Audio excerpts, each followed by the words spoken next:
Avant de parler de la nouvelle reine de la beauté togolaise, on reste un peu en N'Djamena. Au Tchad, on parlait des manifestations meurtrières que ce pays a connues. C'était le 20 octobre dernier. Libération de 139 personnes.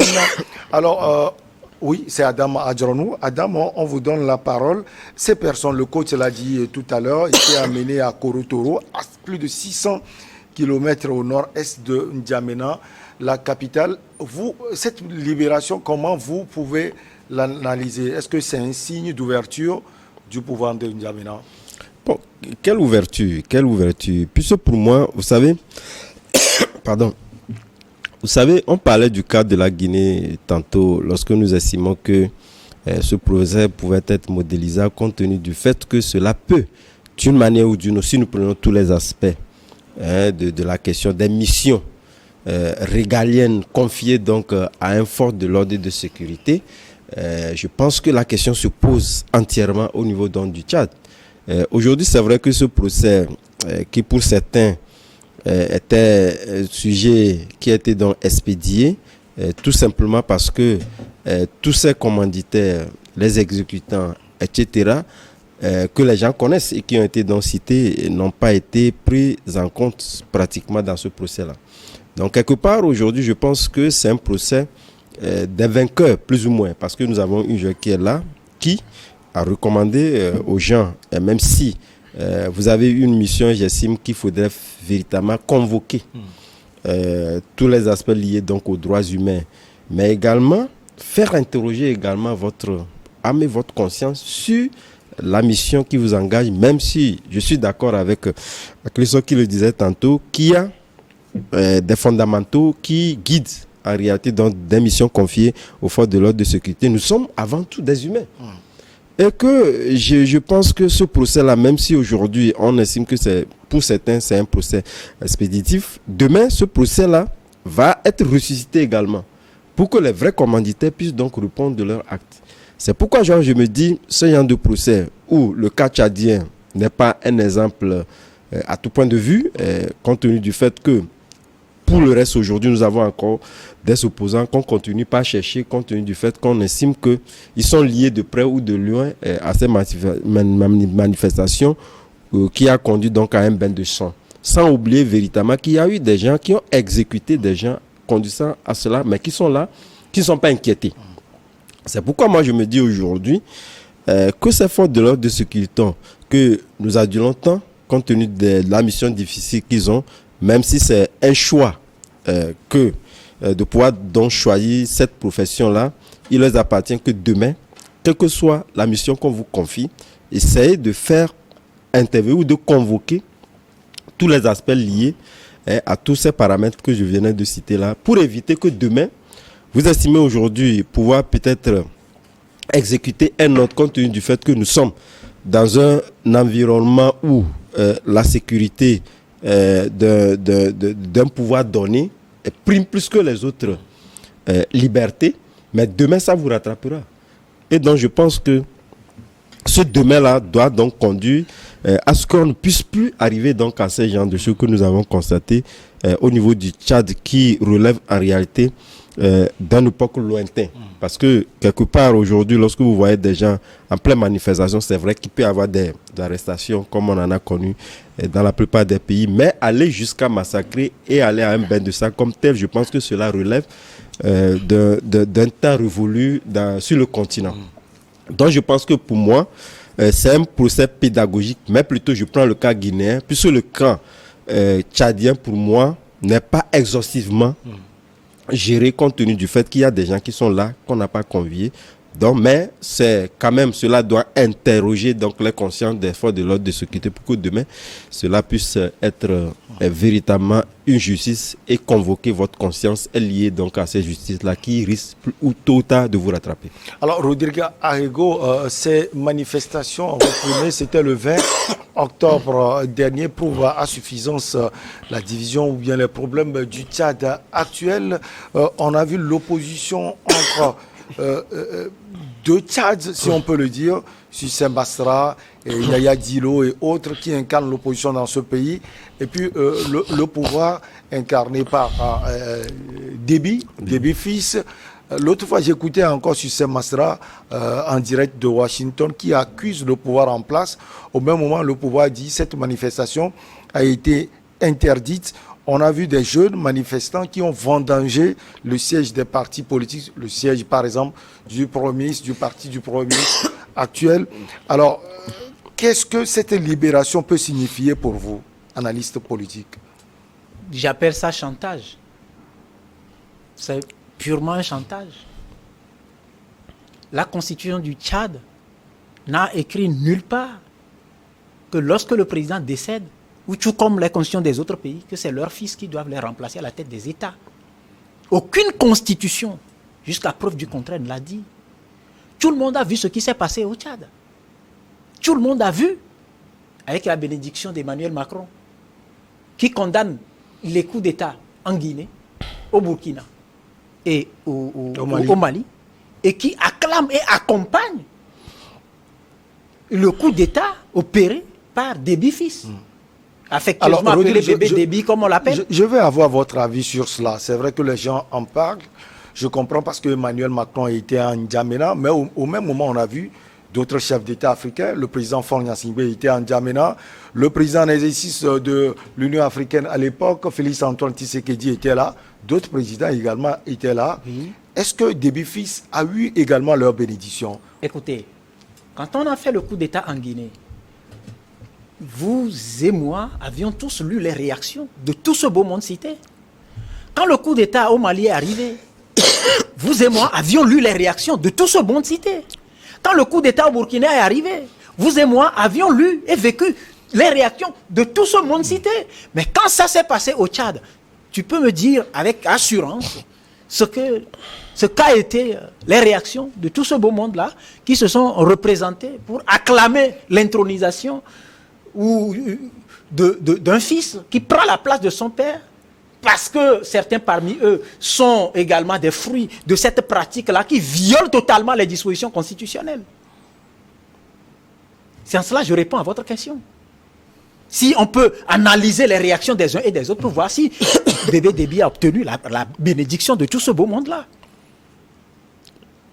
Maintenant, je dis que ce qui a été fait là, c'est un chantage. C'est une façon de dire au peuple, vous voyez, on peut vous mater, on peut vous tuer, on peut arrêter parmi vous, aller les enfermer quelque part, faire un procès, libérer ceux qu'on peut, emprisonner ceux qu'on peut, faire fuir ceux qu'on peut. Nous avons la force. C'est ça le message. Est-ce qu'il s'agit là encore d'une république? Alors, Rodrigue, ce qu'on ne comprend pas, c'est que le Premier ministre actuel faisait partie de l'opposition, Saleh Kizabo, et on est des fois surpris de sa réaction. Écoutez, hein, vous l'avez dit, vous avez dit, il est Premier ministre. Vous savez également qu'à Doha, il y a eu des pourparlers. Ouais. Et qu'une bonne partie de l'opposition n'a pas été ou n'a pas pris part à ces dialogue. Et que ceux qui ont participé à la suite au dialogue, la liste des participants a été élaborée par le camp au pouvoir. Et donc, ils ont forcément pris ceux qui leur sont favorables, ceux qui sont d'accord sur leur forfaiture.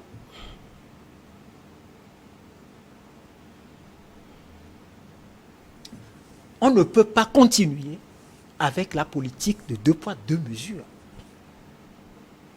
C'est pour ça que je me demande si réellement ceux qui crient et qui intiment l'ordre, que ce soit à l'Union africaine ou à la CEDEAO, de condamner par exemple les gens parce qu'ils ont opéré un coup d'État, qu'est-ce qui les empêche de condamner ce qui se passe au Tchad? J'étais à Banjul quand le bain de sang là a eu lieu. On était en plein sommet de la reprise des travaux en présentiel de la Commission africaine des droits de l'homme et des peuples. Mais on a tous condamné ce qui s'est passé là. Vous comprenez ça? L'armée, oui, l'armée. Sauf que là, au Tchad, ce n'est pas un militaire qui est à la tête de... Comment dirais-je? Oui, c'est un militaire parce que c'est... Quand tu sais, dans ces états-là, comme on prépare les enfants à succéder à leur père, etc. Bon, voilà, ça s'est vite passé. Mais ça ne veut pas dire que toutes les armées sont comme ça. Moi, ce que je dis, quand je reviens au procès en Guinée, c'est qu'à un moment donné, il faut que des gens répondent de leur acte pour que ça s'arrête, pour que ça cesse. Aujourd'hui, c'est la terreur qu'on sème. Là-bas, au Tchad, on poursuit les gens. Parce qu'ils ne sont pas d'accord qu'un fils puisse succéder. C'est ça le sujet principal. Ils ne sont pas d'accord qu'un fils puisse succéder à son père. S'il était par exemple le président de l'Assemblée nationale, on pouvait comprendre.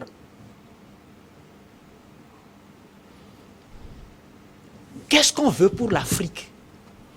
Si on continue d'acclamer ces bassesses-là qui se perdent, qui mettent à rude épreuve les valeurs africaines, qui portaient une attention particulière sur le respect et la sacralité de la vie humaine. Alors, Rodrigue, quand on revient sur les manifestations, ces manifestations aussi, à un moment donné, étaient interdites. Mais l'opposition... Interdites par qui? Par des autorités illégitimes.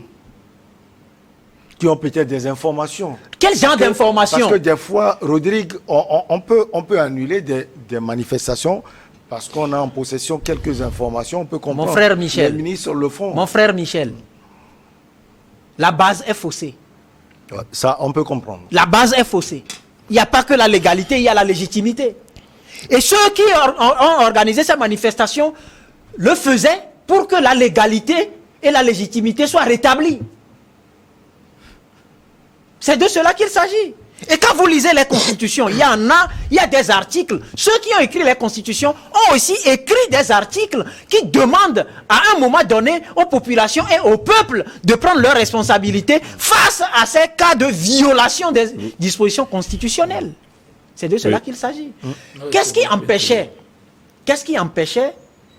de prendre les dispositions? Puisque vous savez que vous avez déjà pris le pouvoir que vous avez donné au prince. Mais permettez aux autres aussi de manifester pour dire nous ne sommes pas d'accord. On ne peut pas chaque fois se cacher derrière les lois liberticides. C'est une sorte d'insurrection. Mais oui, parce que bon, lui il a besoin de justificatifs.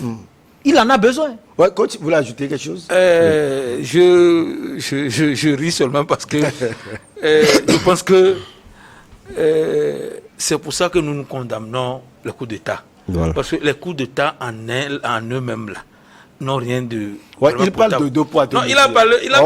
Et il a raison. Ouais. Ceux qui aussi condamnent le cas tchadien, c'est coup d'État, applaudissent les Maliens, Burkinabés, Kosovo. C'est ce qu'on condamne. Parce que le problème, il a parlé de illégitimité. Tous ceux qui font coup d'État sont illégitimes. Tous ceux qui font coup d'État sont illégitimes. Oui, le pouvoir, quand les gens viennent par coup d'État, ils veulent toujours s'imposer. Et dans ça, ils commettent des exactions. C'est pourquoi c'est à condamner. C'est vrai que vous pouvez faire coup d'État quand vous venez replacer un civil et diriger pour que les choses aillent mieux. Moi, ce que je dis que il faudrait qu'on change de mentalité dans tout ce qu'on fait.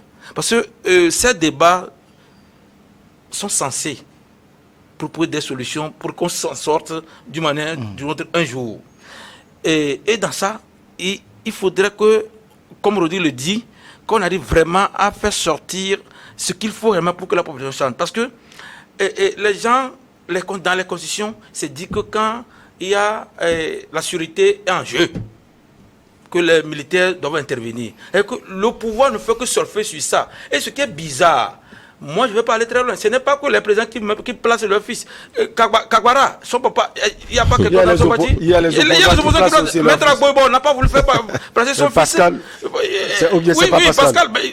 Vous voyez, c'est ça. Même, je pense que Gbagbo aussi voulait le faire entre-temps. Les gens avec Michel. Vous voyez, c'est ce que je dis. Vous voyez, c'est que le problème, l'opposition donne le flanc au pouvoir, quand le pouvoir fait, nous ne pouvons pas parler parce qu'on retrouve. Si seulement, vous voyez, les gens, moi, je suis dans cette partie, ça m'étonne que vous allez voir qu'on fait d'abord le culte de la personne, comme si la personne n'est pas là, le parti ne peut pas fonctionner. Et en plus, c'est la famille, le culte de la famille, on fait. Donc, quand l'enfant vient, il fait tout, c'est ça qui n'est pas bien. Donc, si moi je dois rejoindre Rodrigue, il faut condamner au niveau des gouvernants et au niveau de l'opposition. Parce que ça se fait comme ça, même dans nos petites organisations, associations, comme ça, là, les gens placent leurs petits frères, tout ça là comme ça. ça, c'est anormal. Vous allez voir que c'est une culture, une mauvaise culture. Ça, dans les clubs sportifs, même ça a commencé. Ouais, donc, ce n'est pas quelque chose qui est seulement politique. En réalité, c'est généralisé. Et il faudrait que cette gangrène-là, on l'enlève. Heureusement qu'il les a identifiés. Où il a identifié. Il faudrait qu'on voit tout là pour condamner. Le souci exact avec nous, les Africains, c'est que ce soit la jeune, celui qui vient faire coup d'État, il oublie quelque chose. Tu ne peux pas, toi seul, changer les choses dans le pays. Il faut t'associer toujours aux gens. Les gens ont oublié quelque chose. Un opposant ou un ancien président, tout ça, tu as besoin aussi également de ses compétences. Je disais avec une autorité un jour qui n'est pas du Togo, il me disait que quelqu'un qui voulait être président un jour doit discuter avec Barry Moussa Baké. C'est qu'il a fait tous les gouvernements. C'est-à-dire qu'il connaît tous les rois du gouvernement. Mais vous voyez que si un jour, que celui-là, on essaie de le vilipender au lieu d'apprendre des choses de lui. C'est ça le problème avec nous. On peut construire, le pays appartient à tout le monde, l'opposant ou pas. Il faut quand même reconstruire la nation. Et en construisant la nation, chacun doit faire sa partition. D'abord, nous le faisons aussi et chacun le fait. Tout le monde dit ce qui n'est pas bien. Mais on propose également. C'est pourquoi moi je dis que je condamne avec véhémence que ce soit le coup d'État, n'importe, quelles que soient les raisons. Il n'y a jamais eu de bons coups d'État. Il n'y a jamais eu beaucoup d'État parce qu'ils viennent. C'est que. Coup d'État même dans les associations, vous le dites. Il y a ça, non? C'est ce que je dis. Il y a des coups d'État dans les associations. Donc, faisons tout pour que la fiche change depuis la base pour qu'on évolue. En une minute. Oui, bon, moi ce que je vais dire, de toutes les façons, vous savez, le cas tchadien ne doit pas nous amener à oublier l'historique de ce pays-là qui, depuis les indépendances, est toujours un pays qui n'a été regenté que par des coups d'État. Et je pense que le cas de Déby Fris n'est pas un cas à part entière ou un cas entièrement Cela à part. n'a pas eu de raison, regenté par les coups d'État. Non, mais il faudrait quand même que nous ne nous surfons pas, nous focalisons pas seulement sur cet historique-là de coups d'État. Je pense que en lisant, disons, le présent, nous pouvons arriver à comprendre que quel que soit le régime qui régit le pays, de toutes les façons, il y a les arsenaux bien indiqués qui permettront de toutes les façons à ce pouvoir-là qui est illégitime actuellement. Puisque de toutes les façons, lorsque les égaux... Moi, ça, en fait, c'est pourquoi là où je ne comprends pas, en fait, nous les Africains, en réalité, ces gens-là, est-ce qu'ils auront des problèmes à pouvoir légitimer, à légaliser le pouvoir de Déby et Fils après les élections? Non. Donc je pense que c'est tout un arsenal à pouvoir scruter et à mettre en place. Et ça convoque la volonté aussi bien de la population et de ceux qui nous rejoignent. Donc pour moi, le problème ne se pose pas en ces termes en disant que voilà, donc il faudrait quand même que tous ces aspects-là convoqués par Aclésor puissent donc revenir sur la table de discussion et cette volonté de changer les choses hier. Sinon, que soit le fils Déby, il trouverait les arsenaux nécessaires pour légitimer donc son pouvoir après les élections, ou ce soit un opposant, il fera dans la messe. Donc pour moi, la question ne se résout pas en ce sens-là, si nous voulons seulement qu'il y ait dans des cycles électoraux, puisque jusqu'au jour d'aujourd'hui, aucun pays n'a démontré dans toute sa légitimité que voilà, les élections ont pu donc changer les choses. On va parler du Togo pour terminer la 27e édition de la cérémonie Miss qui célèbre la beauté togolaise, a tenu toutes ses promesses au Palais des Congrès dans la nuit du 10 décembre 2022 à Lomé au Togo. En effet, l'élection de la nouvelle reine et garante de la beauté togolaise est toujours un événement de taille qui rassemble des personnes de tout âge. Alors, Rodrigue Arrigo, ce sont 25 candidates qui ont fait rêver le public togolais. C'était donc, comme je l'ai déjà dit, samedi dernier, samedi 10 décembre précisément, à Lomé au Togo. Et c'est mademoiselle Chimène Moladia qui est choisie parmi ces 25 candidates. Alors, on dit qu'elle est étudiante en deuxième année de technique de communication. Rodrigue, est-ce que vous avez des informations sur cette belle créature? Ah oui, la Miss Togo, c'est ça. Oui, je peux dire que je connais un peu la famille, je connais son oncle et la Miss a commencé ses premiers pas à Damavo. Un quartier de Lomé, la capitale. Un quartier de Lomé, la capitale. Un quartier qui est très souvent inondé avec une petite pluie. Donc, on peut dire l'un des beaux quartiers de Lomé, comme c'est la pluie qui est l'ornement de nos quartiers. Très bien. Et puis, elle est née de parents modestes, le papa chauffeur, la maman qui dans des activités commerciales pas trop trucs. Une fille qui a longtemps, depuis son enfance, rêvé et qui disait depuis qu'elle allait devenir Miss. Parce que tu sais, avec nos sœurs aujourd'hui, sur le développement de la gente féminine, l'image qu'on offre aujourd'hui pour dire que la fille, elle est émancipée, elle est devenue telle ou telle, c'est l'une des images, c'est Miss Togo, malheureusement. Et donc, du coup, il y a, la plupart des parents aussi ont l'habitude de dire « Ah, je vais faire une fille qui va devenir Miss pour moi. » Non, parce que, je ne pense pas. Si, il n'a pas tort, il n'a pas tort, il n'a pas tort. Moi, j'en connais. Oui, il en existe, mais pas la plupart quand même. Non, quand je dis la plupart. Il n'a pas donné un côté aussi. Je dis la plupart. Mais, tu crois que tu te bases pour dire. Et donc, elles sont deux filles pour deux filles et un garçon, Sergio et Anna. Elle est l'aînée. Donc son frère, lui, il est un féru de football. Il joue au foot. Et donc, oui, à Damavor, elle a commencé ses études à Damavor pour primaire, après le BPC. Elle a eu son bac. Elle a quitté Adamawa entre-temps pour aller rester chez son père à Togo Kome. Tu connais Togo Kome? Togo Kome. Un autre quartier. Un autre quartier. Et ça veut dire le quartier Togo. Elle s'est inscrite au niveau de Global Success, l'école qui fait aussi à Bekpota. Donc, elle est venue résider chez sa tante à Dakpame. Donc voilà. Elle revient à Dakar. Et là-bas, elle a essayé de jouer un peu au mannequin, donc elle est dans le mannequinat. Et elle n'aimait pas quand même se faire voir trop, mais à un moment donné, elle a compris quand même qu'il faut prendre aussi ses responsabilités pour... donc c'est vous avez vu certainement ces photos qui n'ont pas été prises le jour de la cérémonie, dans le cadre de la cérémonie, mais vous comprenez que elle a un aspect présentable, elle est dans le... Enfin, elle a du style, quoi, pour dire. Donc, la dernière fois, en réalité, moi, je ne l'ai pas reconnue tout de suite. C'est en répondant aux questions, parce que je suis tombé même sur la cérémonie, le sommeil m'a fui. Je suis venu allumer la télé, et puis je tombe sur la cérémonie. Je dis, mais tiens, ce truc-là existe encore.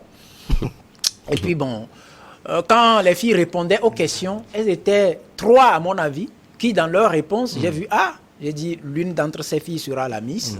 Et bizarrement, c'est la candidate numéro 19. Quand j'ai repris le nom, j'ai dit, mais Moladia, oui, d'accord, son oncle s'appelle André, que je salue au passage. Ouais. Donc, j'ai dit, mais attends, donc voilà, le bonheur a frappé à la porte. Bref, c'est pour dire qu'aujourd'hui, je ne condamne pas la cérémonie Miss Togo. Pas parce que je connais la famille de celle qui a été élue. Parce que c'est ce qu'on offre aujourd'hui, malheureusement, comme événement, que tout le monde adule, enfin, ceux qui aspirent. Parce que c'est un moyen qui change le quotidien tout de suite de celle qui est élue. Et tous les parents qui cherchent un moyen pour que le quotidien, le destin de leur enfant change. Mais aujourd'hui, si on a par exemple une cérémonie qui fait la promotion de la beauté masculine, je crois qu'il y a aussi certains Le coach va postuler sans doute. Donc, au fait, c'est un peu ça. S'il faut continuer, je parlerai de la cérémonie en elle-même, la soirée. Est-ce que c'est une soirée qui a rempli, qui a comblé les attentes? Je dirais non. C'est l'une des soirées, excusez-moi, ma franchise un peu médiocre. Depuis quelques années, c'est une cérémonie qui ne donne plus... Qui ne comble plus les attentes. Vous allez voir même que dans la salle, les gens avaient du mal à applaudir, surtout au niveau de la présentation qui, excusez-moi, la présentation, ça, on a senti tout de suite l'absence de Patrick Amenda, que je salue au passage. On a senti, même si l'année dernière, on a condamné le fait qu'il soit trop visible sur la cérémonie cette année, où les gens ont regretté vite son absence. Ça aussi, il faut le dire. Il y a eu aussi, dans les tenues portées par les filles, l'autre tenue où on a vu les filles porter des... Mais je crois que c'est une cérémonie qui doit faire la publicité des valeurs africaines que nous avons, notamment sur des valeurs culturelles, notamment le vestimentaire aussi. Ce n'est pas l'unique sortie où on a vu les filles en tenue traditionnelle, ne suffit pas pour... Mais enfin, je sais que c'est du copier-coller, c'est ce que les gens font ailleurs, mais il y a quelqu'un qui a fait sur Facebook la comparaison entre les tenues, ce que les candidats ont porté au Niger et ce que les nôtres ont porté, ben, c'est un peu la... C'est dommage si même au football et dans les autres sports, on n'a pas du goût à faire la promotion culturelle et vestimentaire de nos richesses. Je ne vois pas pourquoi Coach, on a encore 5 minutes. On va les partager. Votre regard non seulement sur cette cérémonie, mais aussi sur la nouvelle beauté, la beauté togolaise. Celle qui va représenter le Togo. D'abord, je pense qu'il faudrait aussi que des gens sont en train de se morfondre en disant que beauté. Souvent, dans ce genre de compétition, c'est une compétition. Il y a la beauté physique et la beauté intellectuelle de la personne qu'on cherche.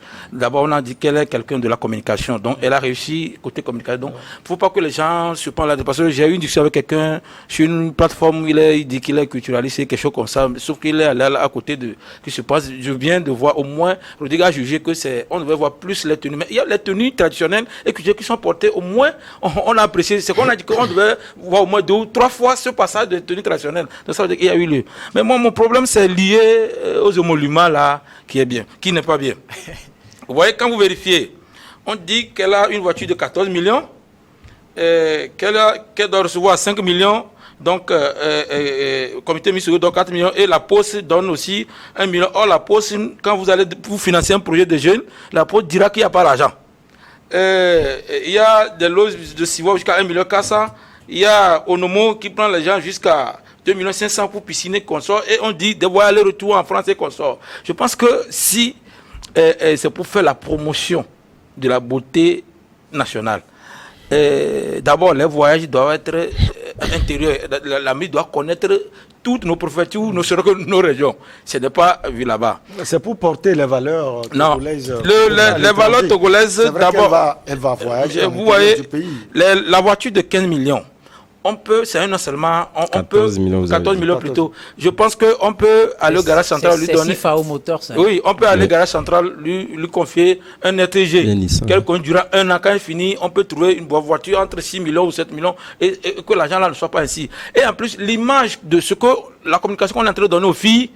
Donc, faites tout pour devenir ça. Et les filles vont laisser le côté études pour aller à ces jours. Quand vous vérifiez, après un an. Ça compte dans ça également. Non, vous l'avez dit que c'est l'intellectualisme. Oui, je dis, c'est pourquoi je dis le côté intellectuel est dedans. Mais l'image qu'on est en train de donner aux filles, vous allez voir les filles s'habillent à moitié nues maintenant en cours de route, jusque je suis Miss. Vous allez voir n'importe quel enfant dit que je suis Miss, je vais aller Miss Togo. Et dans la culture, avant, les musulmans n'allaient pas. Mais vous allez voir qu'il y a une Miss, je ne sais pas si l'année passée, je suis passé. Ça a changé. Elle était musulmane. Donc ça veut dire que nos cultures sont aussi bouleversées. Et aussi, pour finir ainsi, vous voyez qu'il faudrait qu'on sache qu'est-ce qu'on veut que la Miss fasse. On peut enlever le nom Miss pour donner, ne serait-ce que des tugbi, ou bien c'est que il faudrait qu'on fasse voir. Mais toute la promotion, c'est que celui qui a amené l'argent n'est pas togolais. C'est Move qui finance. Donc la plupart de ces choses, on fait le désirata de celui qui amène de l'argent. Et que les gens nous comprennent qu'il y a Amanda ou pas, c'est eux-mêmes qui ont voulu qu'Amanda n'existe plus. Et Eugène, qui a travaillé à LCF, Eugène, comment on l'appelle, j'oublie son nom, Eugène Guenou, celui qui a animé. C'est la première fois. Amanda a fait des années, il ne peut pas aussi accélérer. Et les Togolais, qu'on arrête ça. Amanda faisait que tu es trop. Ce n'est pas le projet de l'État. Là-bas, c'est le comité Miss Togo, c'est un projet de Baka, c'est une association. Que les gens comprennent que ce n'est pas la même chose. Et ici, au moins qu'on arrive à payer bien nos ambassadeurs de football, au moins une voiture à la fin du championnat, pour qu'on leur donne ça. Ça aussi va changer les choses. Adam Adjoronou, vous savez, moi je ne suis pas en partie d'accord avec Christophe pour la simple bonne raison que c'est nous qui avions l'habitude de dire que voilà, les ressources, peu importe qu'on donne 1 milliard à un Togolais qui l'exploite et qui change sa vie, n'est pas là le problème. Surtout, Rudy parlait tout à l'heure de l'engouement. Il y a des priorités. 2 millions. Oui, il y en a, mais de toutes les façons, il a dit que ce sont les expatriés qui amènent donc l'argent pour financer. De toutes les façons, l'argent reste au Togo et à l'interne du Togo. C'est déjà bon.